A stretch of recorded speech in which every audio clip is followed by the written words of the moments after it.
Welcome back to the program, everyone. We're now moving on into episode 6, which is all about other useful SQL Server objects that you're likely to encounter when you start to work in a SQL environment.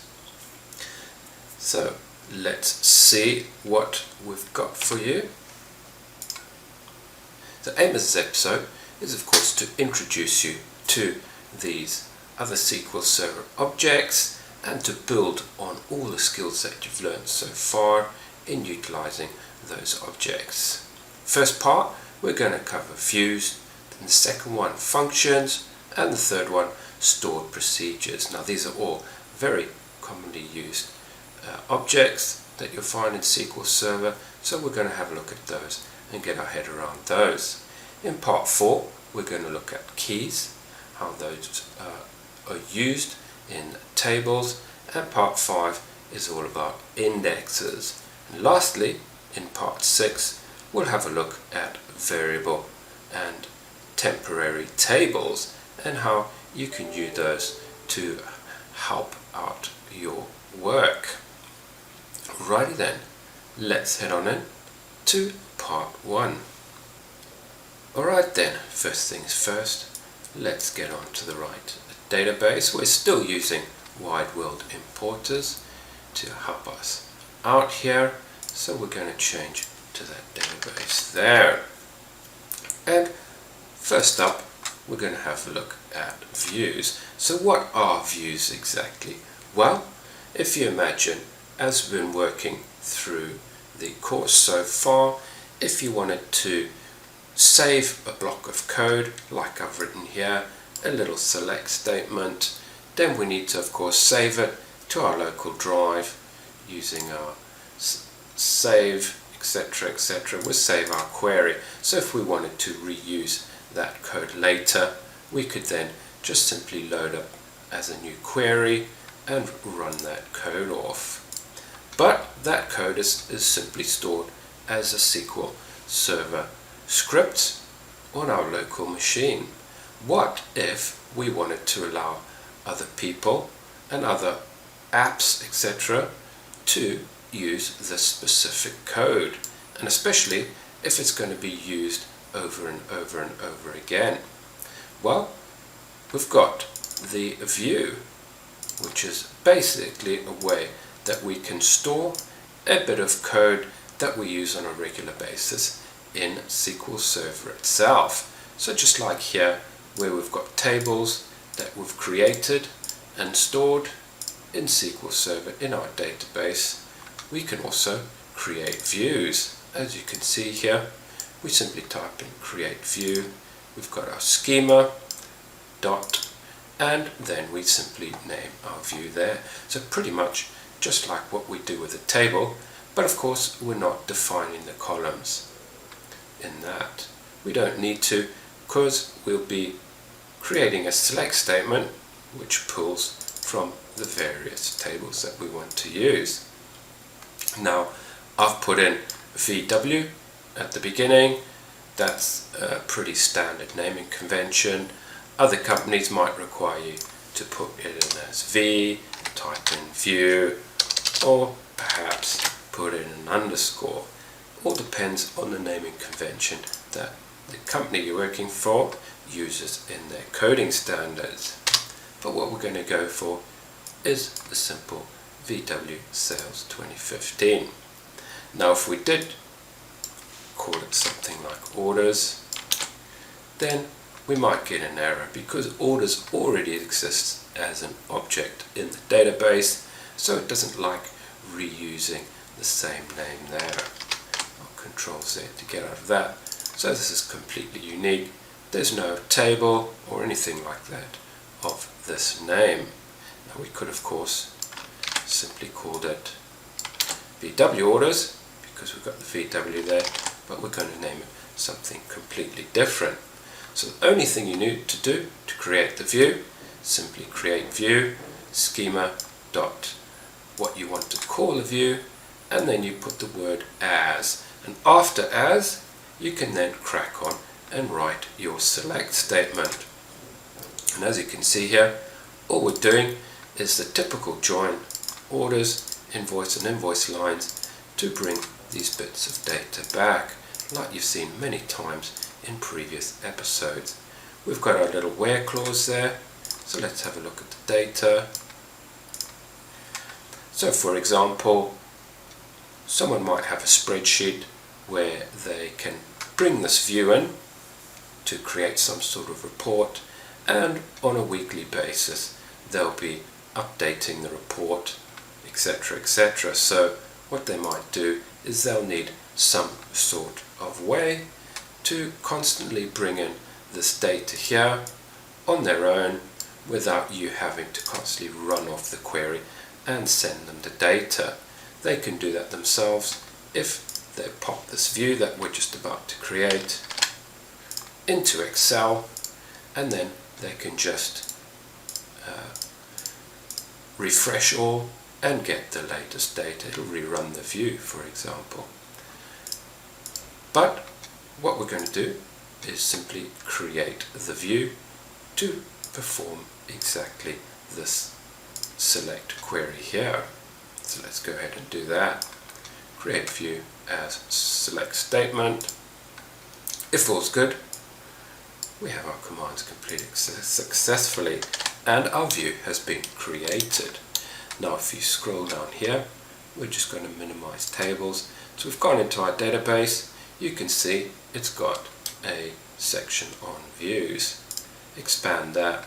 You've got system views which you don't need to use, but here you go is our view that we've created down here, and you can see the columns, and it pulls pretty much the data types, whether they're null or not null, etc., from the table itself. So you don't have to specify the exact makeup of the columns, you just need to pull them from your tables. So pretty straightforward. Now in order to use the view, it pretty much functions exactly like a table, where you simply select star from your view there. If we execute that as a standard select statement, as you can see, we've got the data there presented. So now that the view is actually stored in our database, we can at any time simply run off this bit of code and it'll give us the data that we're after. And of course, as it acts like a view, we can just simply select the columns that we're after as well. So if we execute that, it just returns the order ID. And we can also put in a where clause if we want to restrict the amount of rows returned. So we can say with the order ID is greater than 45,000, for example. So if we run that off, as you can see, it only shows us 40,000 and above. So it functions exactly like a table, and you can select from it in exactly the same manner. But bear in mind that it is still extracting from these three tables every time it runs the view. So we're going through this select statement here, running it off based on the columns you want to pull, based on your where clause. So there is a slight extra overhead in going through views. So if you have views pulling through other views, pulling off other views, etc., for example, we could have inner join onto views here because they function like tables. So you could inner join a table, or you could inner join a view, but just remember that views upon views upon views, they do create quite a bit of overhead for SQL Server. So just keep them down as much as possible there. Right then, so what if we wanted to add another column? Say for example the person that requested the view says actually we want to see the extended price, as in here. Well, simply like when it comes to every other object that we create, we can also alter it, alter the view pretty much and let's go ahead with that. We'll execute that. As you can see, the view has been altered.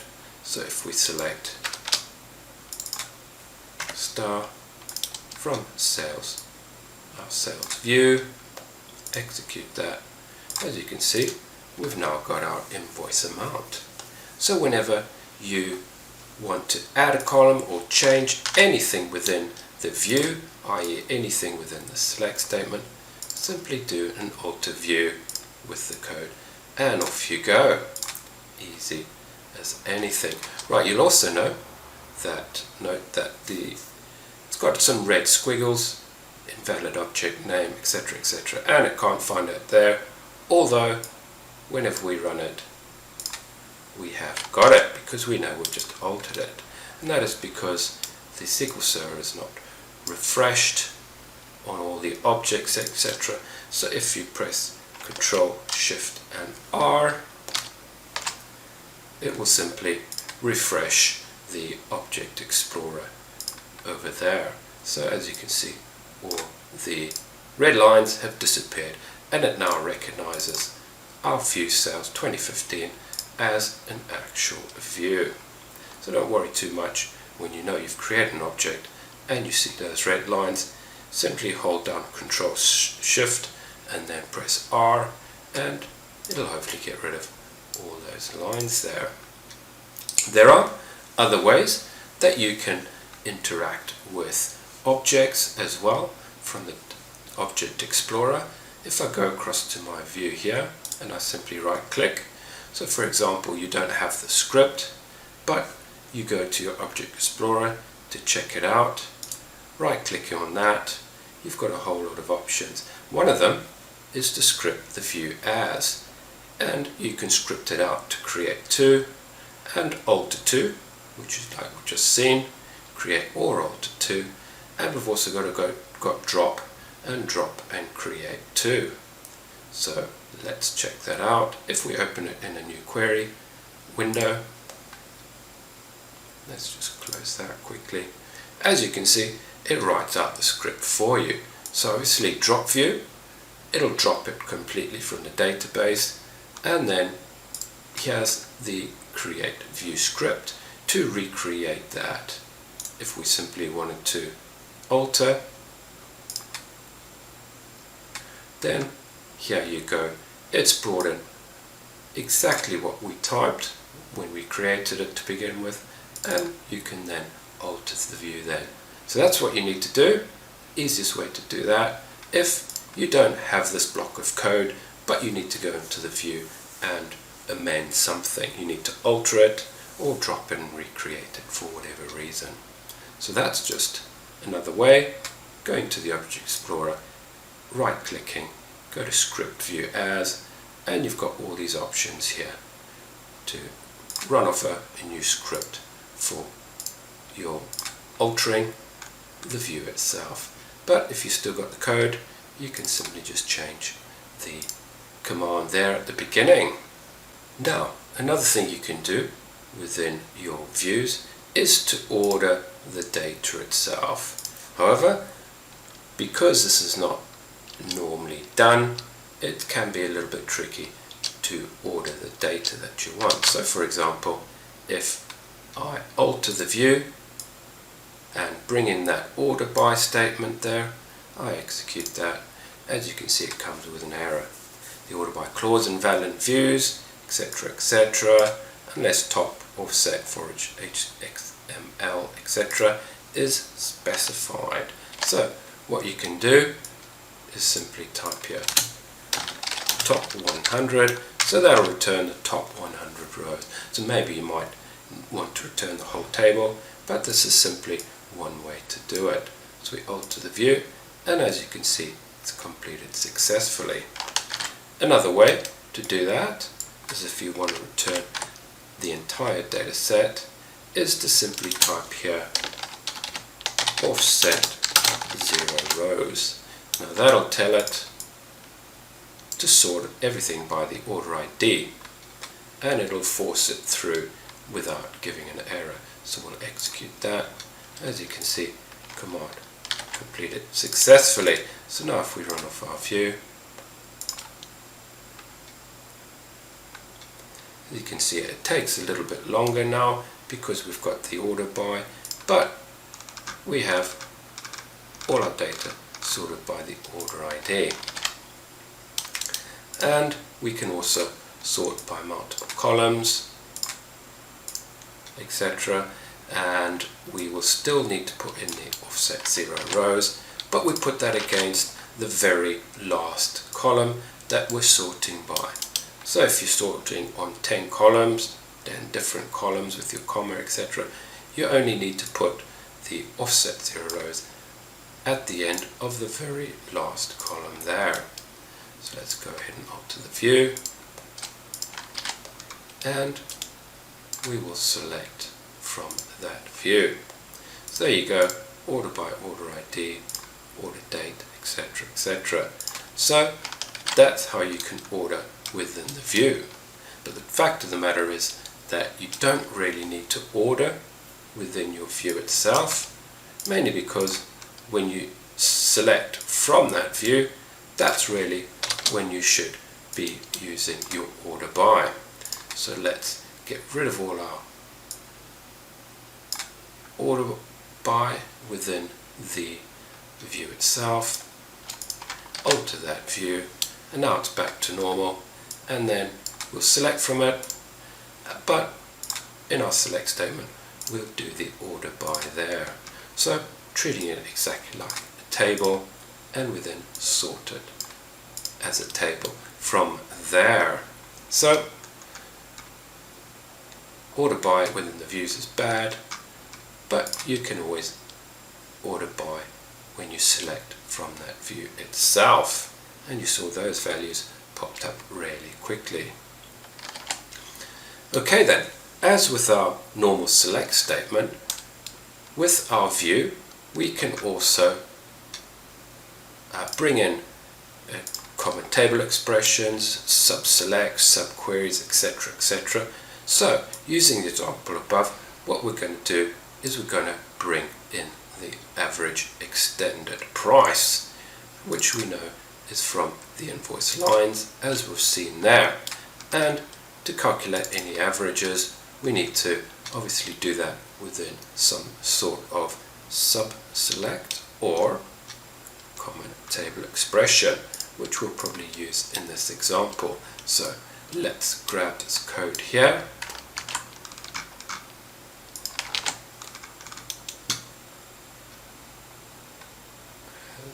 Etc. And what we're going to do is say with average as, and then of course we've got to put our open brackets, and we probably want to be joining on the order ID, so we've got to bring the order ID in our sub-select. So let's grab our invoicing,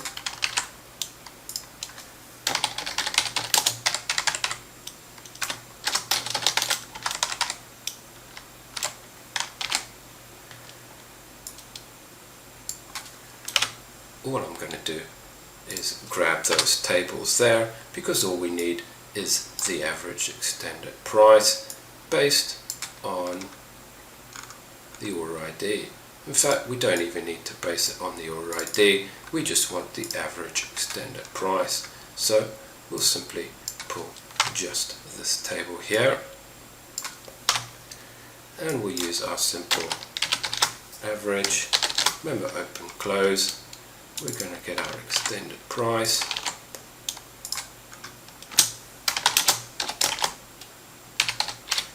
as average. We're going to leave it like that. Check it works. Let's bring in that filter, in which case we will need our invoices. So let's copy and paste that in there for good measure. So we've brought in our invoices to make sure that we can put it in our where clause, because that has the invoice date, and we are then joining it onto our invoice lines, just like we did below, and we're simply getting the average extended price for 2015. There you have it. Let's run that off. As you can see, here's our average. Fantastic stuff. Now, all we need to do is bring that in. And what we can do is either bring it in as a column in there, or join it as a CTE.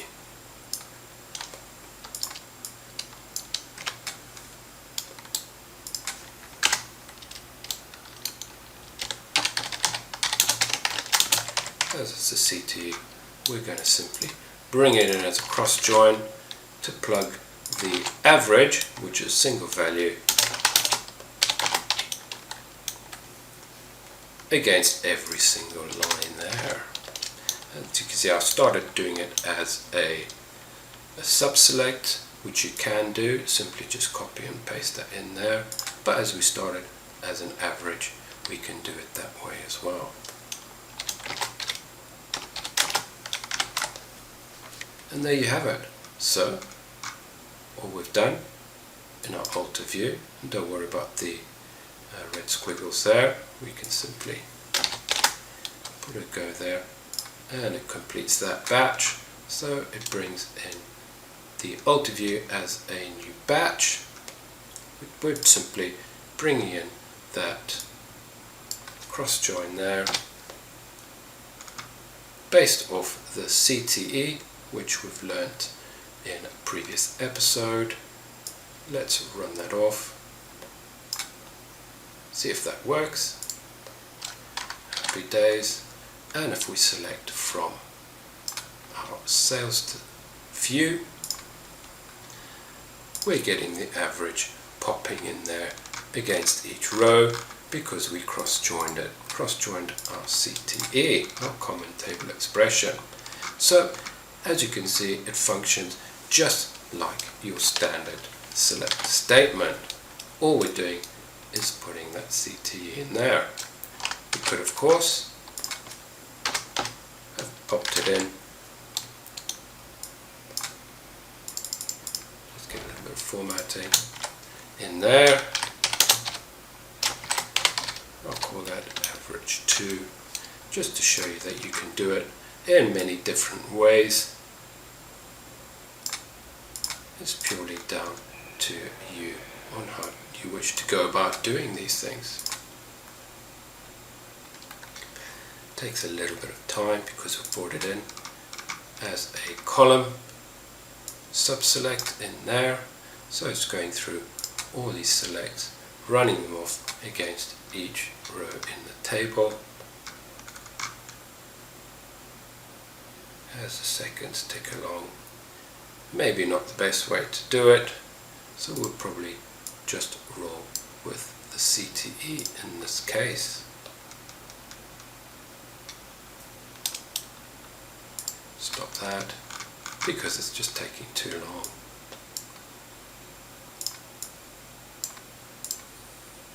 Maybe it was the order by, but as you can see, average 2 is exactly the same, so we could have brought it in as a CTE, or we could have brought it in as a sub-select within our column, as an extra column. And there you go, quite a bit more complexity in building up your view, or altering a view.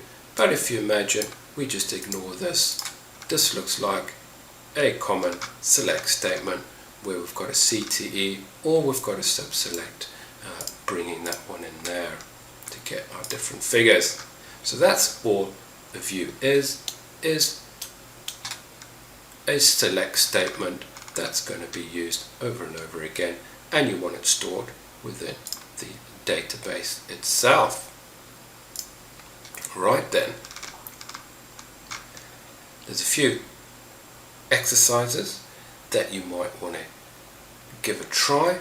So basically, what's happening in this scenario is that the yearly sales bonuses are coming up and the sales director is keen to see how well his team did. You need to provide him with some sales figures as follows. Step 1, and the most important step, is to simply create a view showing the ID and name of all salespeople, along with the order ID and order date of any linked orders that they may have against them within the year 2015. So all you need to do then is create a select statement bringing all that data together. Check out your orders tables, you've got people tables, etc., and make sure you join the sales people ID.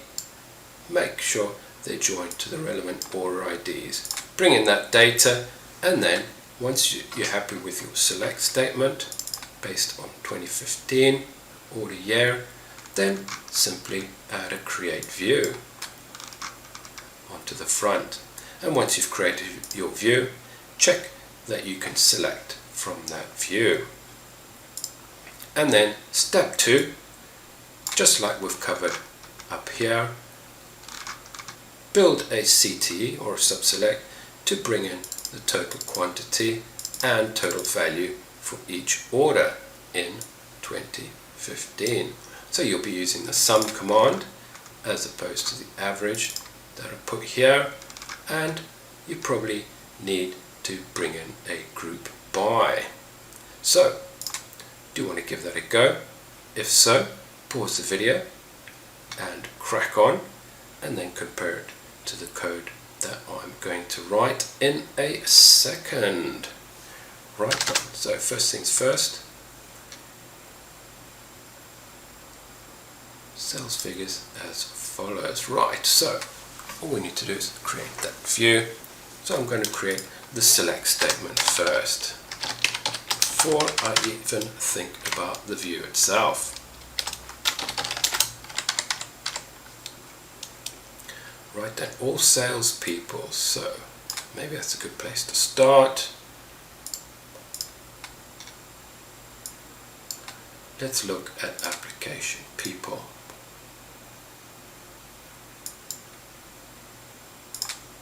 We'll bring that in quickly, and we'll do Control 3. So we're not forgetting our basics that we learned in episode 5, but we're simply building on them here. Right, so these are salespeople here. So we could put that in a filter. We may or may not need it. So we've got our full name from there. So I'm happy that we can use this table.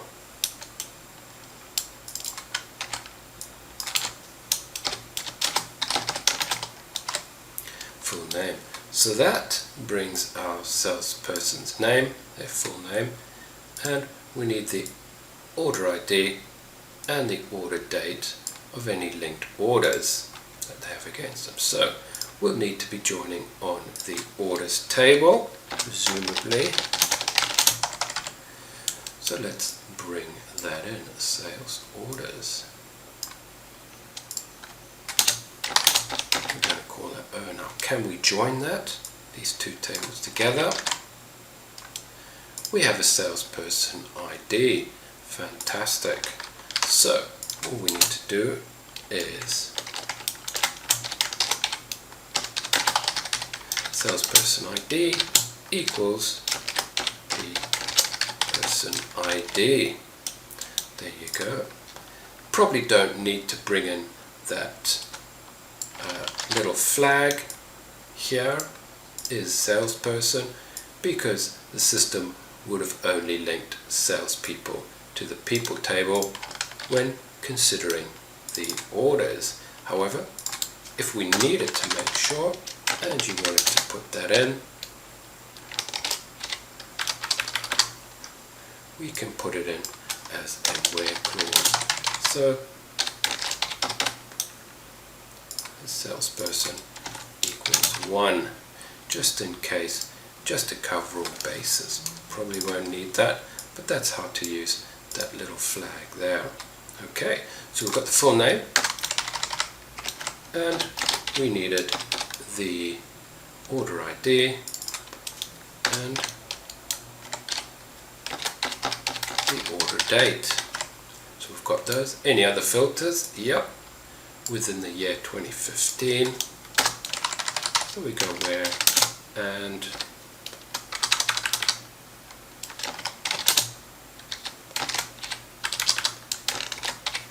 because we're using an inner join, we can put as many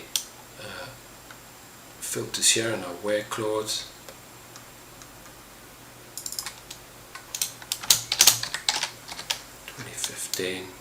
And we bring in our function of year.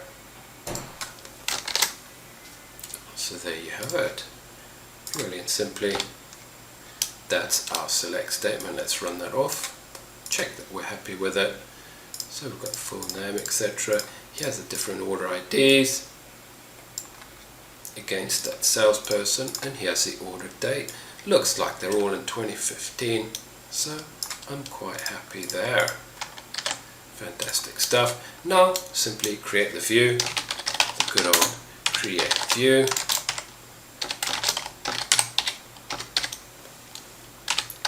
And again, depending on what schema you'll be using, I'm going to keep it in sales. Obviously it's all about sales bonuses, sales director, so we're going to use the sales schema, and we're going to call it bonus 2015. How about that? And of course we need to stick in our little as there. Now it's a good idea to stick in a go after that, so before it moves on to anything else within your query, it will create that view, and if you had any other code that you wanted to run underneath, it will then run off that code if it was based on this view. So that's it for the view itself. Let's have a go, see what we get with that.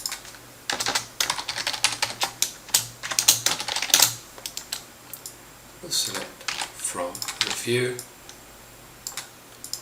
and as you can see, it's exactly the same as our select statement. So we're happy that our view works. Step 1 is complete. Fantastic.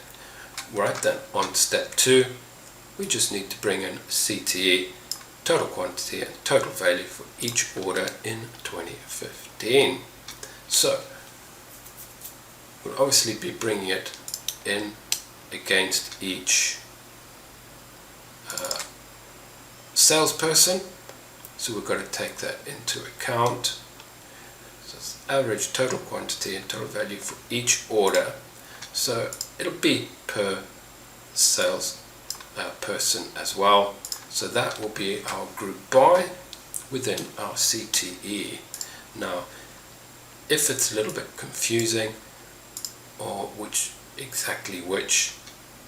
total that they're after, is it for each order, or is it for each salesperson, etc., then you need to go back to the person who's asked for the data and clarify where it needs to go down to, what grain you need to group the data by.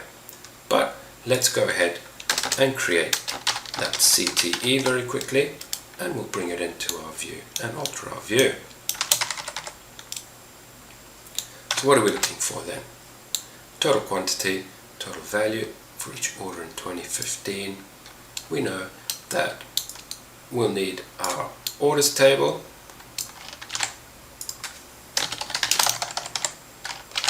and we'll need our order lines table. Let's bring that in.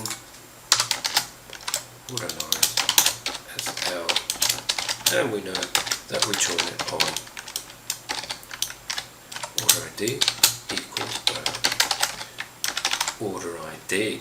So we've got that together, and we need to bring in our little filter just to make sure we're in the right year. What do we need? Total quantity and total value for each order in 2015. So if it's based on each order, and we can join an order ID. We don't even need to bring in the person, but what we need to do is bring in the order ID,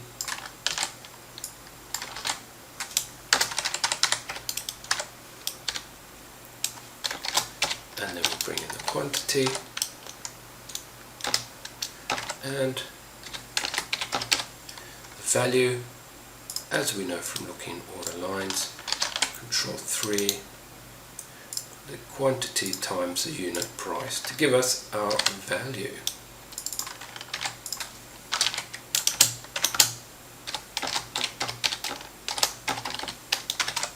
Unit price. Now we need to sum those, of course, because we're after totals.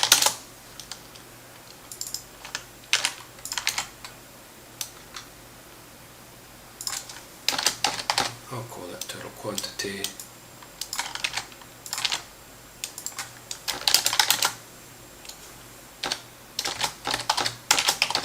We'll call that total value. And of course, last but not least, we need to do our lovely group by. There you go. So what it's going to do is for every order ID, it's going to sum the quantity to get a total quantity, and it's going to sum the total quantity times the unit price to give us our total value. So that's our C/E. Let's check that that works. And there you go. Order IDs of each order ID, it's giving the different values, etc., etc. So we know that when we join our order ID onto the order ID there, it will give us these specific values coming in, because we know that our orders can be broken down into different order lines. So now that we've got that code as a CTE, probably the easiest method, we're going to call it totals.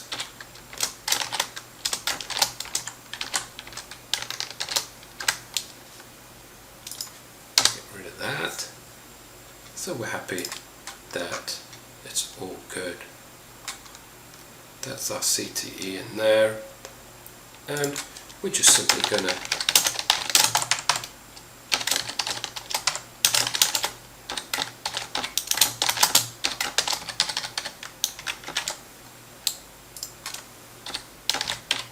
make sure we get the right one. Order ID. So there you have it.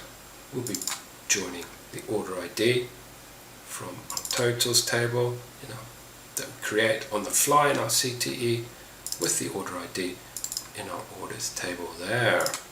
So let's have a go, see if we can alter the view very quickly. There we go, it seemed to like it. So now we simply select from it, Control Shift R, gets rid of those squiggles. Let's execute that, and there you have it.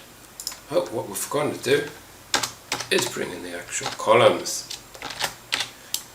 It's a good thing we check our data before we send it out. Total value. And again, because those are new, we're going to need to alter our view.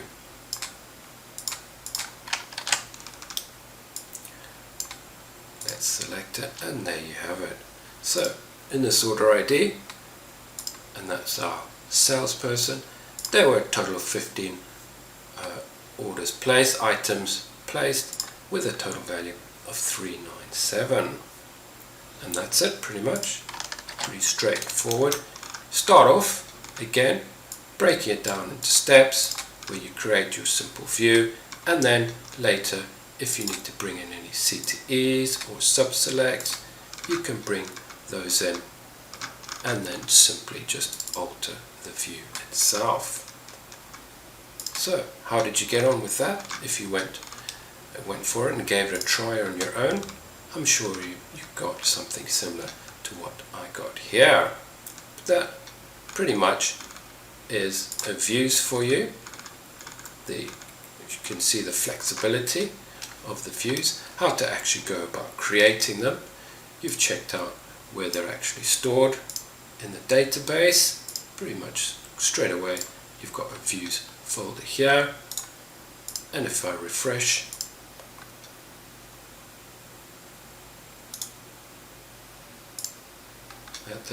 there you can see our view bonus 2015 in there.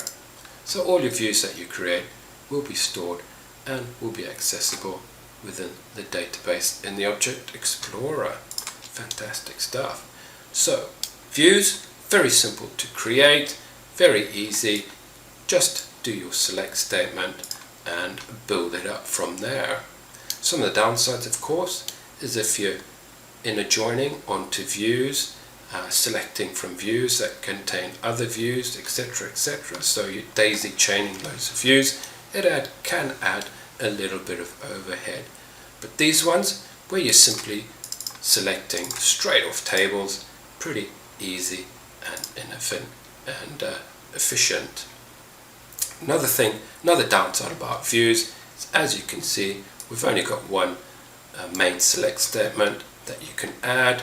You can't build up any complexity in there, and all you can do with a view is pretty much create your code, but you can't pass any sort of parameters to filter these tables dynamically. So if you wanted to be able to pass in any year, you couldn't do that. You're stuck with 2015 because that is in your where clause. But there are other views, other objects should I say, in which you can pass in parameters, and we'll be coming onto those in the next couple of videos. But that, in a nutshell everyone, is views. Very common, you'll see them commonly used, and it's simply a really easy way to store reusable code that's going to be used over and over again within your database itself. And as long as someone's got access to these views, they can run off the view at any time and can even filter by or select the columns that they want. So very useful, very well used objects in SQL Server. Okay then, that's it for views and the first video for episode 6. Join me in part 2 where we look at functions. Until then everyone, I hope you all have a fantastic day.